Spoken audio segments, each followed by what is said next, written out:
Hello friends, నమస్తే. Welcome to food court kitchen. Friends, ఈరోజు నేను మీతో షేర్ చేసుకోబోతున్నాను ఎగ్ మసాలా కర్రీ అండి. సో ఫస్ట్ టైంగా నా ఛానల్ చూసినట్లయితే ప్లీజ్ ఈ ఛానల్ సబ్స్క్రైబ్ చేయండి. సో ప్రిపరేషన్లోకి వెళ్దాము. మరి ముందుగా కొబ్బరి, అలాగే చెక్క, లవంగం, ఇలాచీ, మెంతులు, బిర్యానీ ఆకు తీసుకోవాలండి. ఇవన్నీ కూడా మిక్సీ జార్లో తీసుకోవాలి. సో ఇవన్నీ తీసుకున్న తర్వాత ముందుగా కట్ చేసి ఉంచుకున్నటువంటి టమాటో పీసెస్ని కూడా యాడ్ చేసుకోవాలండి. సో టమాటో పీసెస్ని కూడా యాడ్ చేసుకున్న తర్వాత అంతా కూడా గ్రైండ్ చేసుకోవాలి. సో ఇంకా కొంచెం వాటర్ కూడా యాడ్ చేసి మనం దీన్ని ఫైన్గా గ్రైండ్ చేసుకుందామండి. సో చూపిస్తున్న విధంగా ఈ విధంగా ఫైన్గా గ్రైండ్ చేసుకోవాలి. సో ఇప్పుడు ప్యాన్ పెట్టుకొని ఆయిల్ వేసుకోవాలి. ఆయిల్ హీట్ అయిన తర్వాత ఆనియన్స్ యాడ్ చేసుకోవాలి.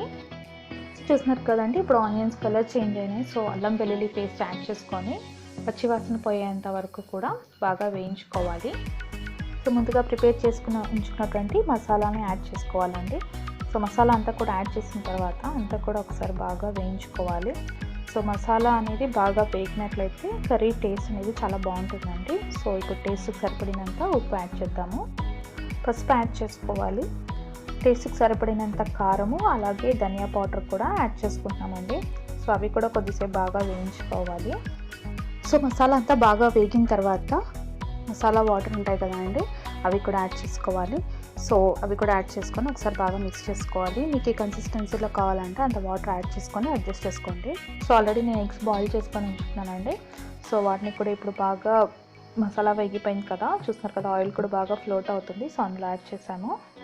సో మరి కొద్దిసేపు మనము ఈ యొక్క మసాలాలో ఎగ్స్ని కూడా కొంచెం సేపు బాగా వేయించినట్లయితే ఆ ఎగ్కి ఫ్లేవర్స్ అనేవి బాగా పట్టుకుంటాయండి. సో చూస్తున్నారు కదా, ఇప్పుడు ఎగ్స్ కలర్ కూడా చేంజ్ అయింది. చూస్తున్నారు కదా, ఎంత కలర్ఫుల్గా ఉంది కదా. ఫైనల్గా కొత్తిమీరతో గార్నిష్ చేసుకుందామండి.